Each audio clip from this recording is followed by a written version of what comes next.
Hola, bienvenido a Lengua, conversaciones con Jorge Velázquez. Hola, bienvenido a Lengua. Sabes que durante toda esta temporada hemos estado hablando del libro de nuestra amiga Lourdes Ruán, Dolor Maestro de Vida. En él vas a encontrar valiosas enseñanzas y quiero leerte un pedacito que está en los agradecimientos para que veas qué interesante es. Dice así: la vida está llena de tesoros infinitos y maravillosos, disfrazados de múltiples formas y matices, que con los lentes apropiados o las gafas apropiadas tenemos la oportunidad de ver la gran luz que se encuentra detrás de cada problema. Los conflictos, los obstáculos en nuestro diario vivir estarán siempre ahí para descubrir de qué estamos hechos y contemplar la perfección de nuestra creación como seres humanos. Interesante, ¿eh? Bueno, esto es solo un pedacito del libro que puedes encontrar en Amazon.com. Recuerda que se llama Dolor Maestro de Vida por la autora Lourdes Ruán. Quién sabe, a lo mejor este libro te ayuda a superar un problema muy grande, un dolor extremo, una situación complicada. Incluso puede que te cambie la vida. Quién sabe, es muy probable, así que descúbrelo. Una recomendación de tus amigos de Lengua.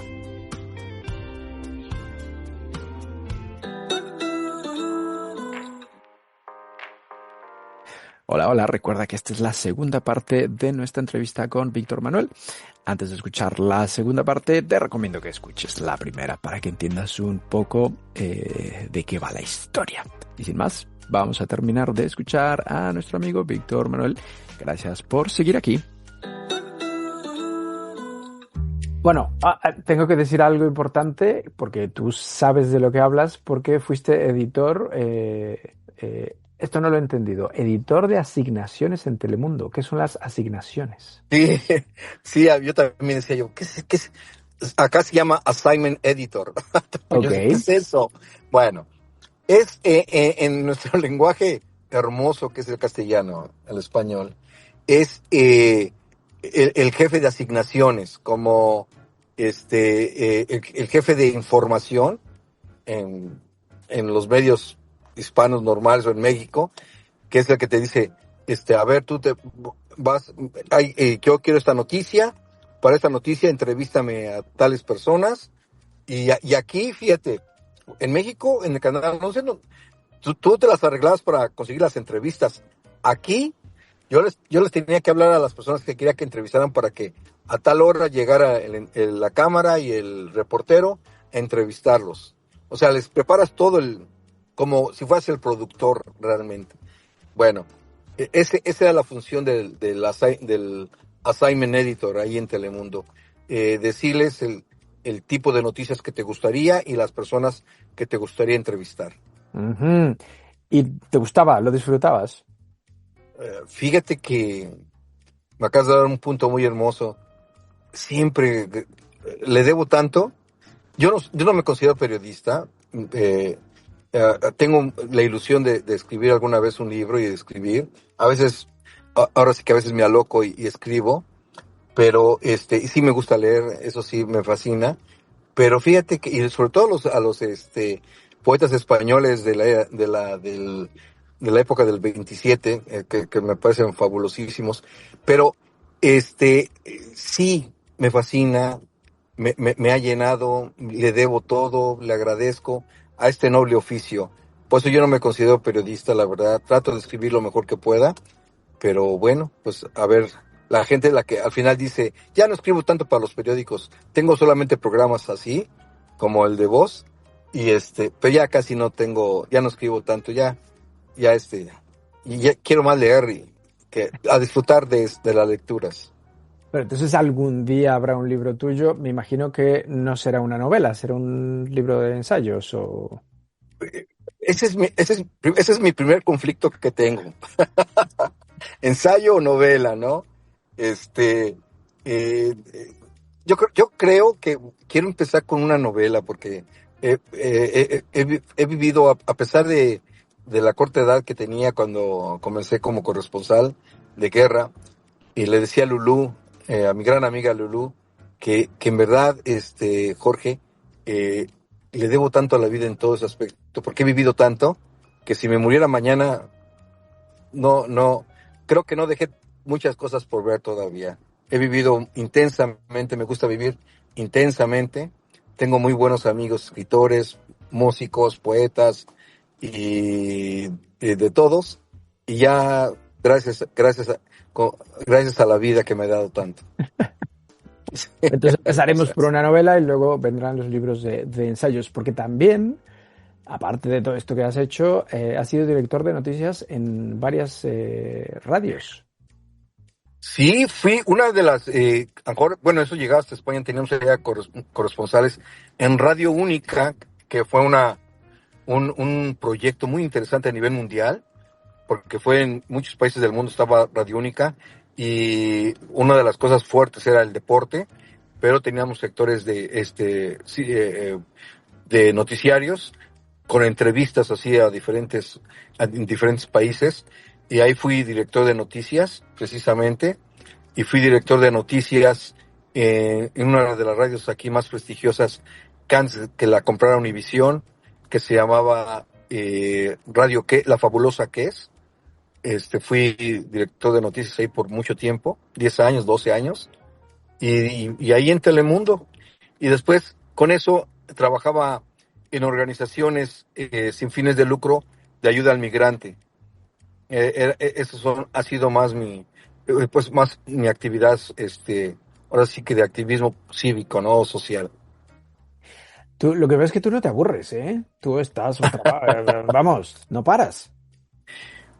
Fí- Yo creo que soy de las generaciones que los que me enseñaron, como José Reveles, un gran periodista mexicano, que sale mucho, todavía es experto en seguridad, tiene como 50 libros, etcétera. Son de los que y Rodolfo el Negro Guzmán me decía cuando trabajamos en proceso, pero después me llevaron a una agencia italiana que se llama ANSA. Me decían, mira, chavo, en verdad no creo que tú puedas ser periodista. No, deme una oportunidad. En verdad, yo sí quiero ser. Si no periodista, menos escribir. Dice, bueno, a ver, vas a tener que leer un libro por semana. Y, ok, ¿con quién comienzo? Pues con Jorge Ibargüengoitia para que veas la prosa. Bueno, vamos con él. Y una película todos los días. Si tienes que ir al teatro, y al cine, y deportes y todo. Yo decía, no, están locos. O sea, pues, ¿cómo duerme, no?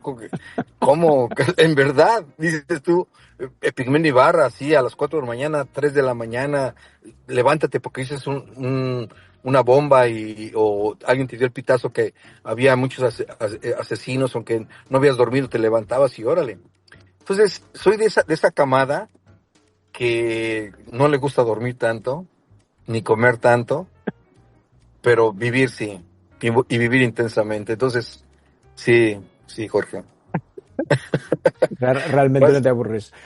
no me aburro, Me realmente. imagino que sigues siendo un hombre muy informado. Lees todos los días el periódico, escuchas la radio, no lo sé. Eh, Trato todavía de tener ese hábito que me crearon esos grandes vacas sagradas del periodismo.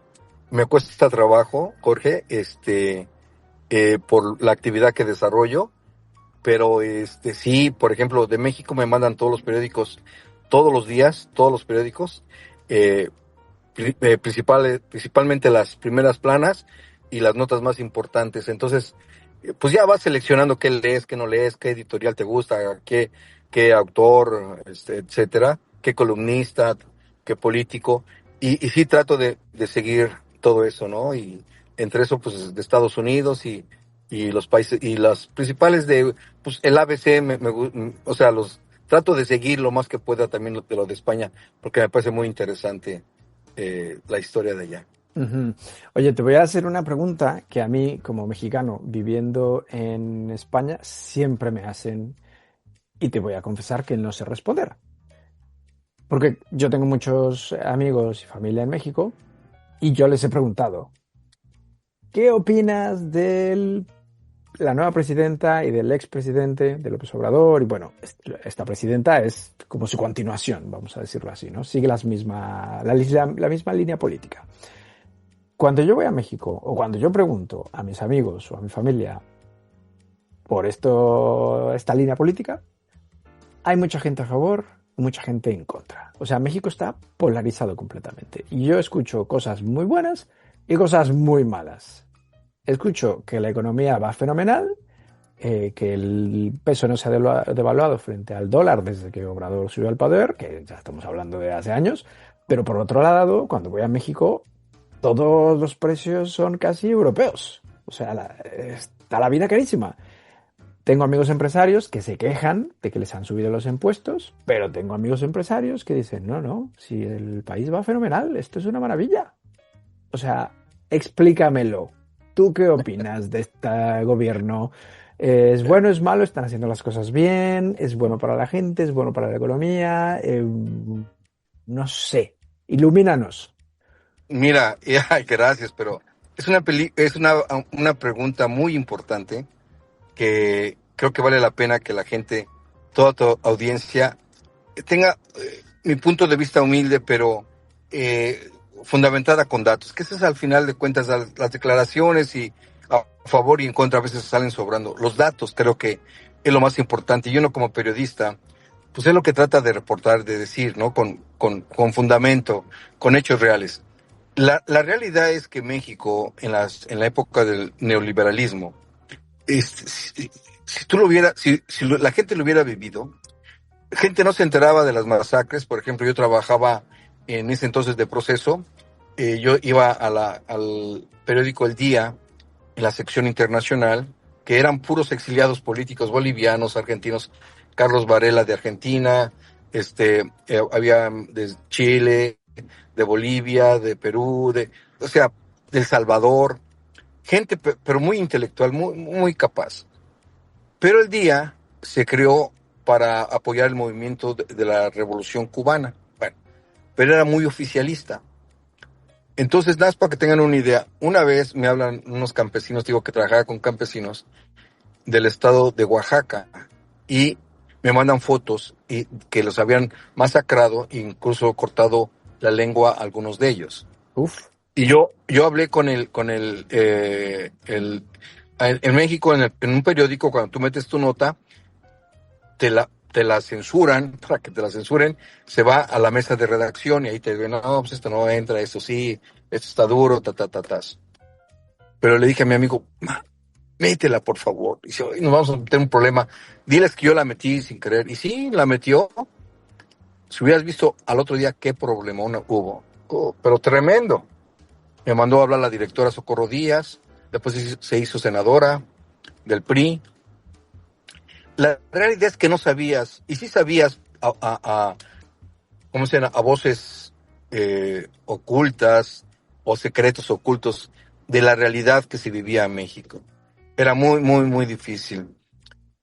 Había cierta equilibrio económico, pero había más pobres, pues las estadísticas ahí están, más del 55% eran pobres, entre pobreza y extrema pobreza de los mexicanos. Actualmente somos casi alrededor de 130 millones. Y el sureste mexicano, era de lo pobre que, como si estuvieras en Centroamérica, a ese nivel de pobreza. Entonces, cuando ves ahora los datos que han cambiado, y yo como mexicano, y escuchas eso, lo que dices, unos a favor, otros en contra, yo no estoy, el pueblo estadounidense sí está polarizado, y si vemos las estadísticas, te lo dicen cuántos votaron, y cuántos a favor de Trump, y cuántos a favor de los demócratas. Este es un pueblo polarizado, verdaderamente el de Estados Unidos. El de México, cuando hablas que más de 36 millones de mexicanos votaron, y apenas entre la oposición y todo lo que hay, no suman ni siquiera si no estoy mal ahorita, no llegaron ni siquiera a los 12, 14 millones de votos. Incluso hubo un partido ya, el PRD, que perdió ya lo eliminaron como partido porque no tuvo los votos que necesitaba. Bueno, ahora el que está a favor es aquel que no tenía el dinero, Jorge. Es aquel que la justicia no le hacía justicia. Es aquel empresario que tiene que pagar sus taxas porque sabe que va a recibir beneficios, ¿sí?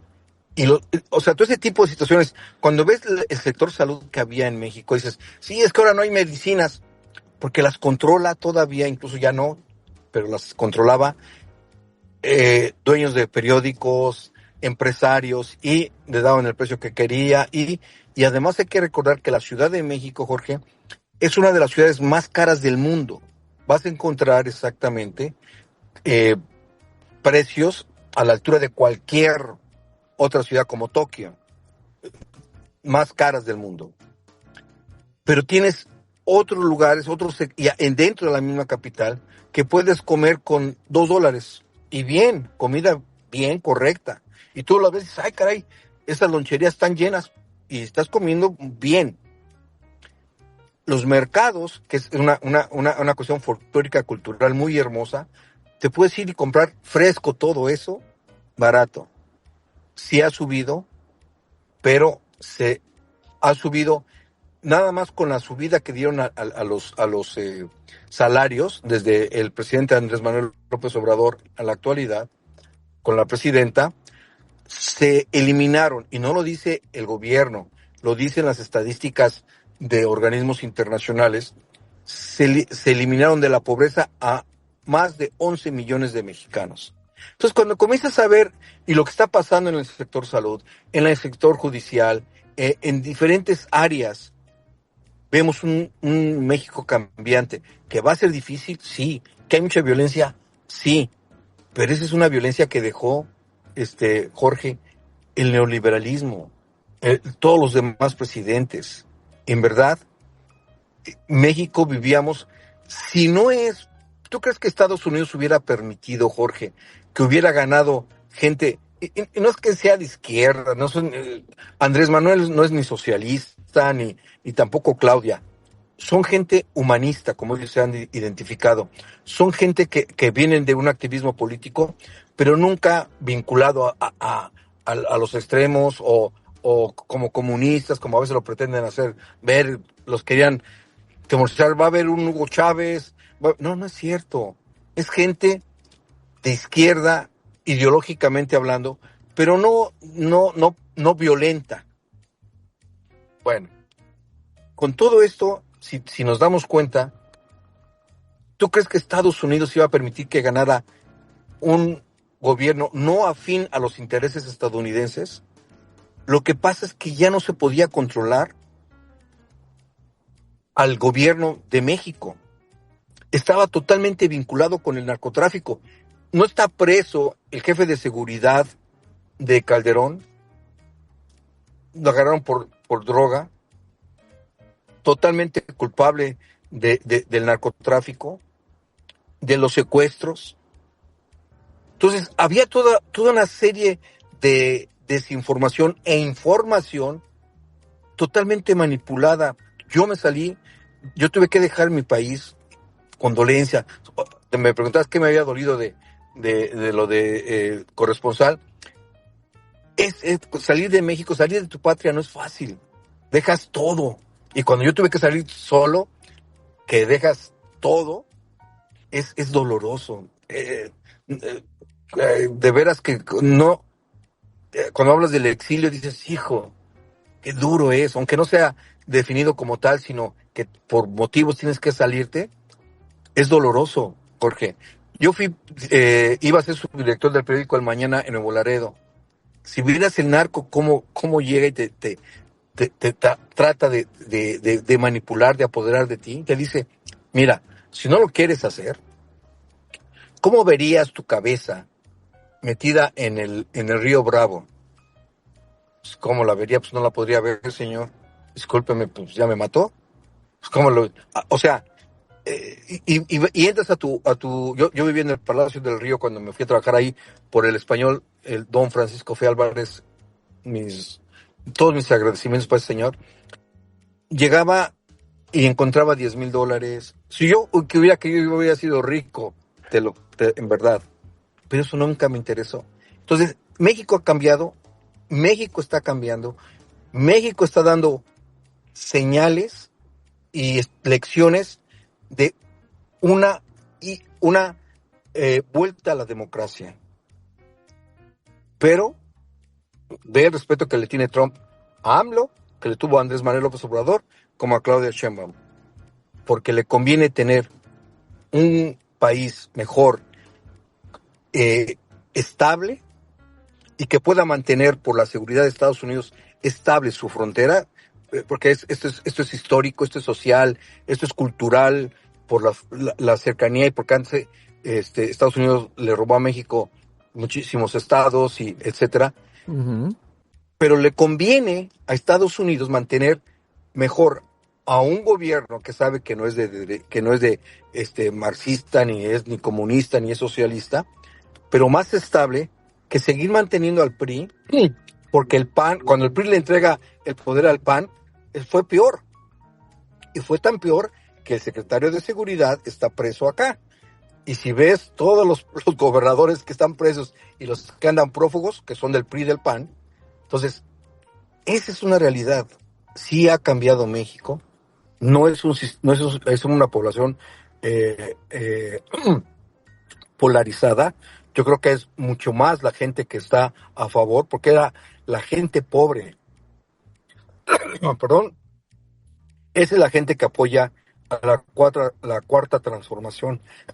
Pero con complacencia y con apoyo, no apoyo, pero con cierta, eh, ¿cómo podría decirte? Eh, le- con interés de Estados Unidos. Ujú. Entonces, esa es la realidad de México, va mejorando y se está combatiendo fuertemente a la droga, al, a la pobreza, se está volviendo al campesino. Fíjate, nada más, en la época de los 20 años atrás, 30 años atrás, si vemos las cifras, el campo mexicano, y con el Tratado de Libre Comercio, Jorge, que hubo en México, Estados Unidos y Canadá, el campo se destruyó al nivel que estaba en la Revolución Mexicana, cero producción. Y si estamos hablando de esa cantidad, significa, Jorge, que la Revolución Mexicana se hizo por eso, porque la pobreza que había en el campo, la tierra es de los que la trabajan y no los que la poseen. Bueno, a ese nivel se estaba haciendo. ¿Qué quiere ahora la cuarta transformación con AMLO y con Claudia?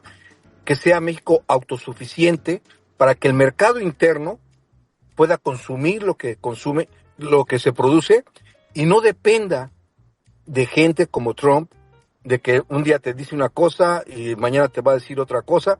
Entonces comienza con verdaderamente ya comienza a consolidar dos empresas estatales, que son paraestatales porque tienen capital privado.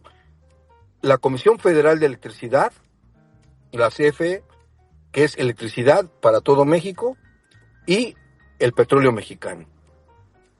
Entonces, sí, México va cambiando, creo que para bien, y que deben de pagar. ¿Por qué no deben de pagar? Si yo pago mis taxas, Jorge, ¿por qué los millonarios, multimillonarios no deben de pagarlas? Efectivamente. Digo, no es correcto. México está cambiando entonces de manera positiva. Totalmente de acuerdo. Total, Mm. Ya total. veremos en el futuro. Sí, y ya lo estamos viendo, mira, ya van 6 años de gobierno, Jorge, de Andrés Manuel López Obrador. Ahora se está construyendo, que como le llaman en México, el segundo piso. Si nos damos cuenta de veras, se está viendo en la educación. Antes la educación incluso era, a ver, ¿por qué no hay médicos? ¿Por qué tuvo México que contratar a médicos cubanos? Porque te decían, no puedes entrar aquí a la Facultad de Medicina porque ya no hay cupo. Porque la querían privatizar. Recorran cuántas universidades patito, o sea, falsas o muy malas, hay en la Ciudad de México o en México, privadas. Miles, Jorge. Mm. ¿Cuántas escuelas? Miles. Y no todas son buenas. es un derecho internacional, es un derecho de todo el ciudadano tener salud gratuita y educación gratuita al menos.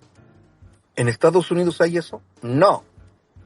Ve cuánto te cuesta atenderte, mejor se van a atender allá. ¿Tú crees que si México estuviera mal, Jorge, hubieran ahorita y eso es una cifra conservadora, más de 1 millón de estadounidenses viviendo, no de visita, no, viviendo ya no sé si para siempre, pero ya radicados en México? Antes era Salvador Allende. Vete a Guadalajara, vete a Oaxaca, vete ahí en Puerto Vallarta, en San Pancho, se llama la isla. Ve, Jorge, y dices, bueno, son ya los jubilados. Es una mentira. Yo acabo de ir y ves jóvenes esposos con sus hijos jóvenes, ya radicados ahí, y ves esa área que está rumbo al mar, y dices, puro inglés.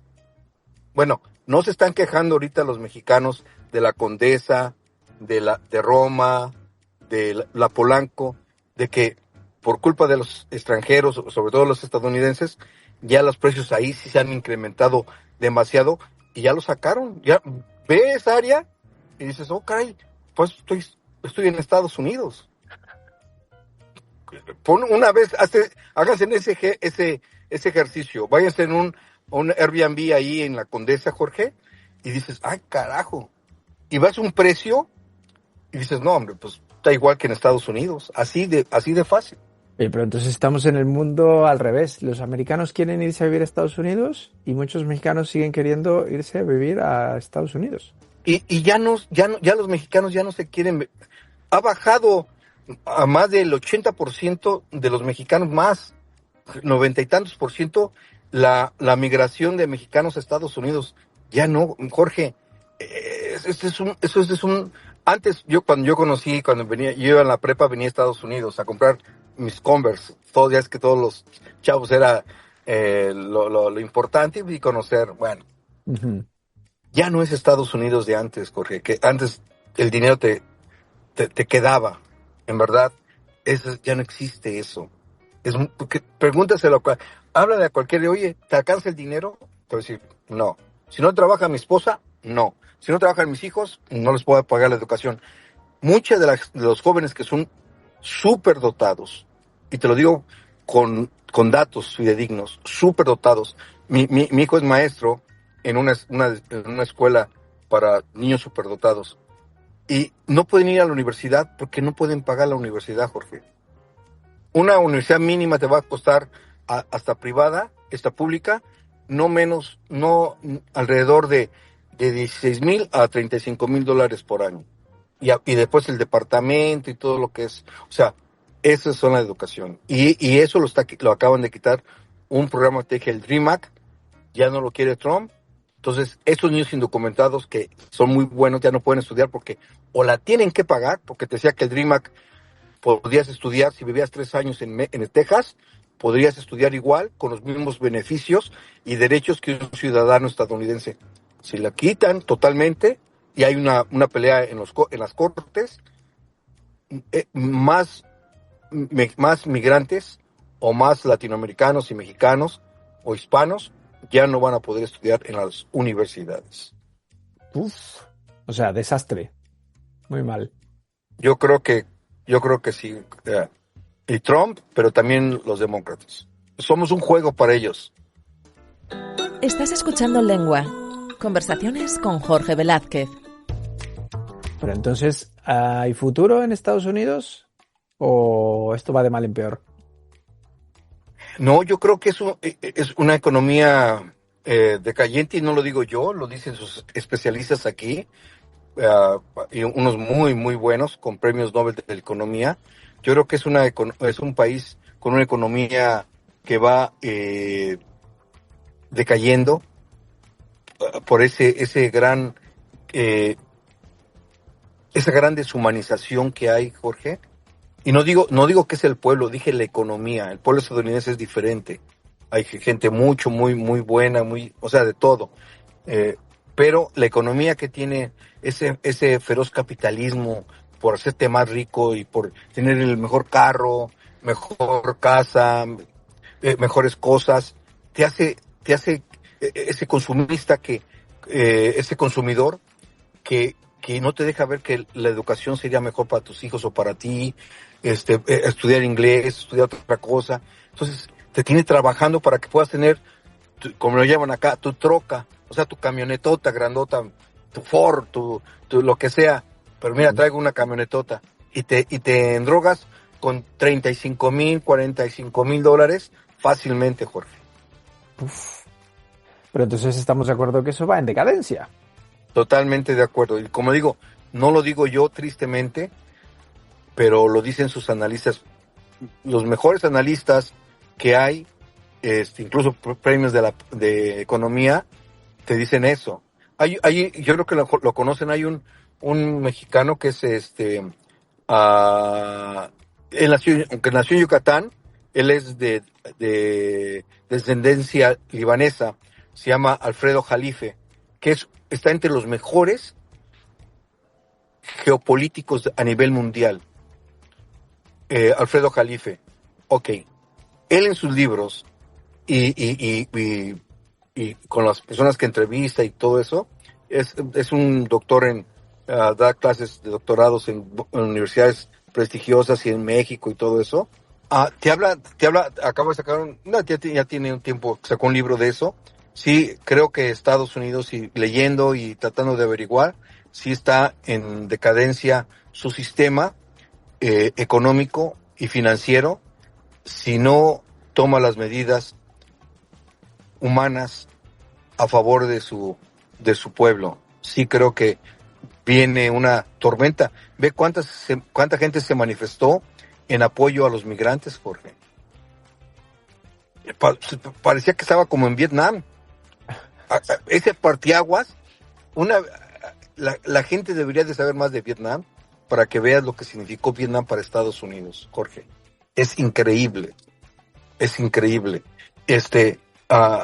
El grado de genocidio que tuvo Estados Unidos en esos países asiáticos y lo que ha hecho, o sea, hasta la invasión a Panamá, Granada, todo, con mentiras que nunca se han comprobado, ¿no? Entonces te digo, sí, porque además con el apoyo de Israel, que en realidad con Netanyahu, creo que están llevando a muy peligrosa situación, no solamente la región del Medio Oriente, ¿no? Sino yo creo que pues prácticamente todo el mundo. Aquí la gasolina ahora en Estados Unidos está entre $3.50, $3.30 el galón, Jorge. Para quieres llenar tu carro y te sale $40, $50, pero fácilmente. Uf. Pero fácil, Jorge. Víctor, tienes que salir de ahí corriendo. Lamentablemente no puedo, Jorge. Vete a otro país, yo qué sé. Oye, Víctor, esta pregunta ya te la sabes. A ver qué nos vas a recomendar. ¿Un disco, una serie, un libro y una película? Y ahora sí. A ver, un libro. Uh-huh. Bueno, mi primera novela que leí y me encantó, porque es una novela muy profunda. Bueno, son dos, obviamente El Quijote, pero la de Alejandro Dumas, El Conde de Montecristo. Es un libro que a mí en lo particular me encanta, pero pues libros, me gusta mucho la poesía de Miguel Hernández, así digo, de la época de todos los poetas del 27, me parece Rafael Alberti, mi hijo, me encanta a mí, me encanta mucho la música de Joan Manuel Serrat. Disco, me imagino que nos vas a recomendar uno de Serrat. Sí, bueno, el libro, ese, ¿y sabes cuál otro me encantaría que la gente lo leyera? Porque la verdad que es un librazo, el de 100 años de soledad. Un clásico, sí. De Gabriel García Márquez. Es un librazo, la verdad, es un librazo. Y ahora de discos, Pues de Serrat me encanta, la verdad es muy, muy, muy hermoso su música, su letra, y nada más uno. ¿Y qué otra cosa me pediste, Jorge? Una serie, ¿eres de series? Ah, una película, una serie. Uh-huh. Fíjate que una serie así bonita es que hay tantas, pero una que me gusta todavía verla, El Padrino, fíjate que es que el libro es una belleza de libro, pero el Padrino me encantaría recomendarlo también, pues, si la gente joven no la ha visto, para que vea cómo se maneja las grandes mafias, el libro El Padrino. Ok, los tejemanejes. ¿Eso libro y película? ¿Y eres de series o no eres de series? Casi de series no tanto, si tienen 3 o 4 episodios, sí, pero después no son muy largas y la verdad es que se me hace muy, muy monótono y ya no los puedo ver y ya ni las acabo. Casi de series no soy muy No, muy no adicto. sigues ninguna serie. Ok, vamos a pasar de serie. Tú que has viajado tanto, que conoces tantos países, que has tenido trabajos tan interesantes, que has leído tanto, que eres un hombre muy informado. Llegado el momento dentro de muchos años, cuando te mueras, ¿qué ponemos en tu epitafio? ¿Cómo te gustaría ser recordado? Híjoles, ahí sí me la pusiste bien difícil. Pues algo así como tal vez eh,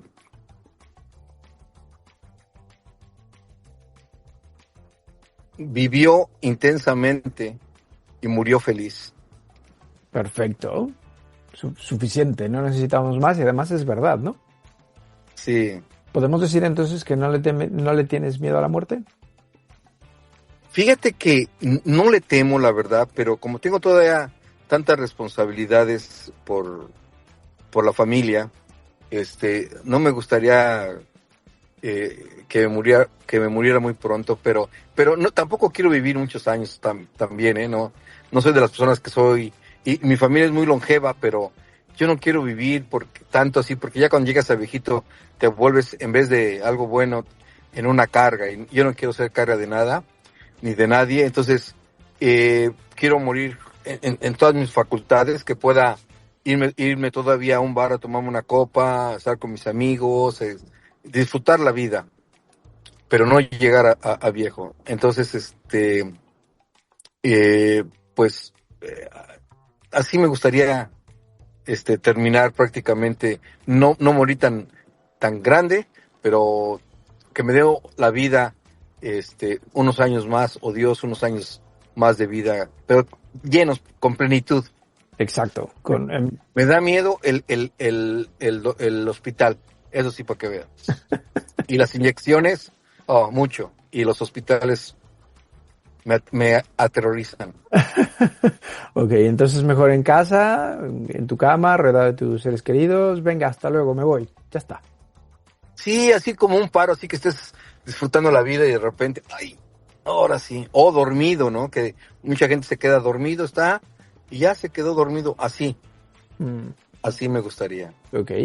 Oye, no te lo pregunté, pero ya que estamos hablando de la muerte, ¿estás de acuerdo que ser periodista en México es una profesión de riesgo?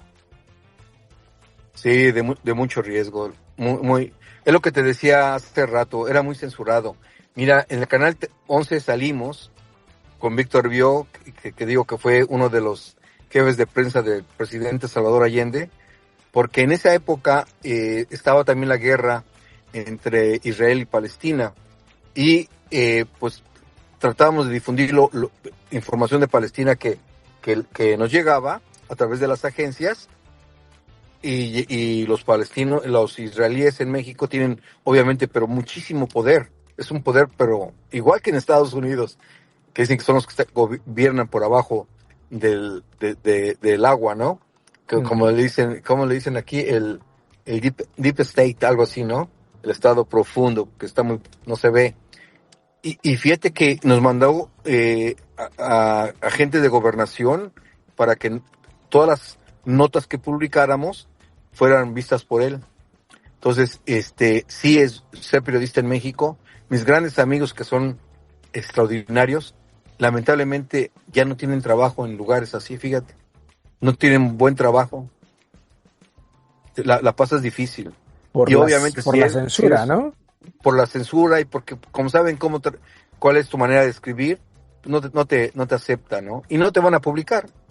Por ejemplo, en los terremotos, que yo estuve allá en los terremotos de México, el 81 fue. El 85, ¿no? Perdóname, el 85, sí. Uh-huh. En el 85, fíjate que no me publicaron ninguna nota a mí, y en el periódico El Día, y yo llegaba llorando, es más, bueno, yo no solamente yo, sino varios compañeros, hasta llevamos una botellita ahí en la redacción, porque olías todo el día, pues olías ya a muerte, olías gente que sus cuerpos obviamente que ya se estaban en putrefacción, todo ese tipo de cosas, y fue muy duro. No fueron ni los 3,500 muertos, no, 60,000 o 100,000 muertos los que pasaron en México. Bueno, me dijo mi editor, oye, yo no te puedo publicar porque les decía yo que en ciertas áreas todavía no llegaban rescatistas y estaba mucha gente hasta hablando sola en la calle, o estaban sentados en las piedras de su casa o en los edificios y así.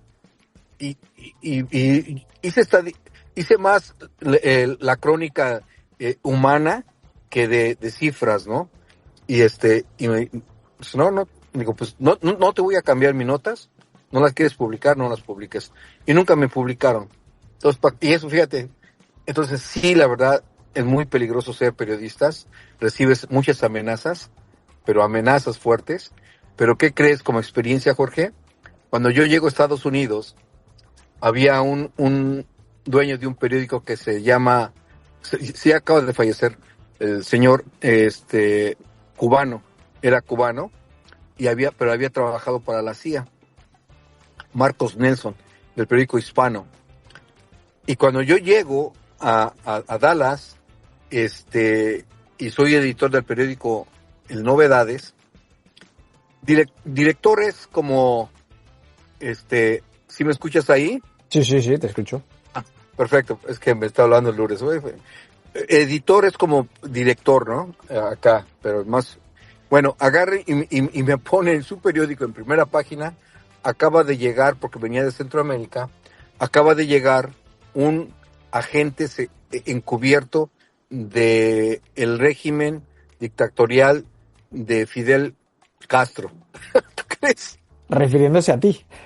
Refiriéndose a mí. Yo dije, ¿de dónde sacó ese señor esta situación? Bueno, Jorge, si en México es peligroso, aquí la comunidad cubana, yo creo que en España ha de suceder igual, no sé, pero como Miami, por ejemplo, pues el secretario de Estado actual, Marco Rubio, es un cubano-americano,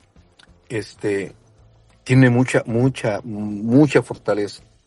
Pues recibí de amenazas, Jorge, que no te imaginas. Me decían, asómate, y no veía mi carro, y lo estaba por allá con todas las cosas regadas, me balacearon en mi casa, y la balacearon donde estaba yo, donde sabían que era mi recámara, y pues obviamente pues, lo bueno que andaba yo con mis amigos del consulado mexicano, y habíamos ido a dejar a una de las esposas que regresaba a México, de uno de ellos, y me salvé.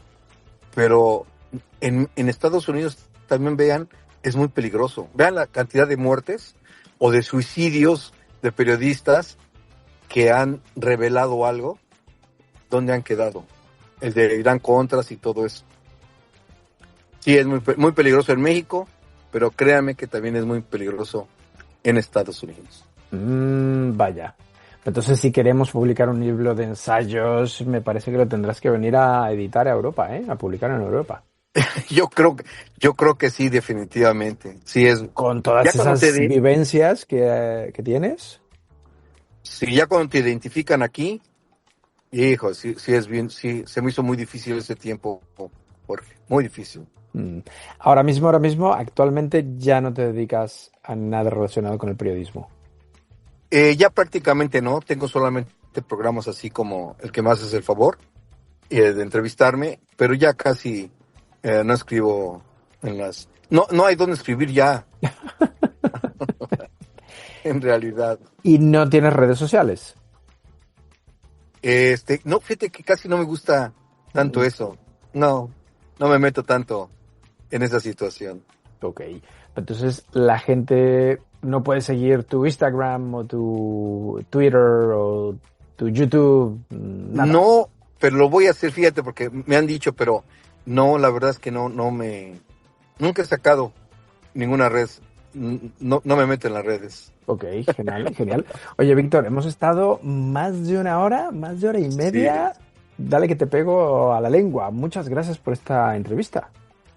No, al contrario, en verdad, muchísimas gracias a ti. Es un placer, Jorge. Te agradezco.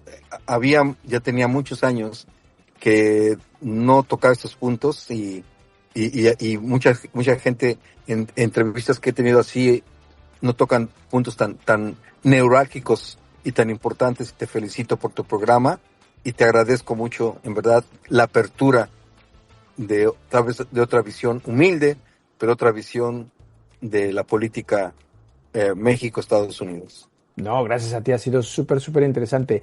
Antes de terminar, así como nuestra amiga en común Lu me dijo, tienes que charlar con Víctor, que es espectacular, ¿se te ocurren 3 personas a las que podamos entrevistar aquí en Lengua? Sí, acaba de llegar una. Mira, yo estoy por salir el martes, salgo fuera de la ciudad, pero tengo un amigo doctor en historia muy bueno, Pedro González. Uh-huh. Si quieres, sí, y busco otras 2 más. Perfecto. Que sean así importantes para tu programa. Te lo dejo de tarea, como decían en México. Perfecto. O de deberes, como dicen aquí en España. Quien se te ocurra será bienvenido. Víctor, antes de terminar, ¿algo que quieras decir? Pues solamente agradecerte, en verdad, la oportunidad, el espacio, y la no censura que me hiciste el favor de no hacerlo, porque otros lugares como que ya te cortan, ya no quieren que hables de eso. No soy antiestadounidense, sino soy periodista que trato de la mejor manera de expresar lo que son mis vivencias y lo que he podido comprobar. Es que a veces son drásticas, duras, tal vez sí, pero son reales. Fenomenal. Muchas gracias, Víctor. Un saludo grande y si vienes a Madrid avísame y nos tomamos un café, un vinito. Así será, vas a ver que sí. Fenomenal. Gracias, Víctor. Un saludo. Un abrazote. Gracias. Gracias a ti. Chao. Gracias, amigo. Gracias. Bye, bye. Gracias por habernos acompañado en este viaje a través de una historia inspiradora e interesante. Te esperamos la próxima semana, aquí, en Lengua.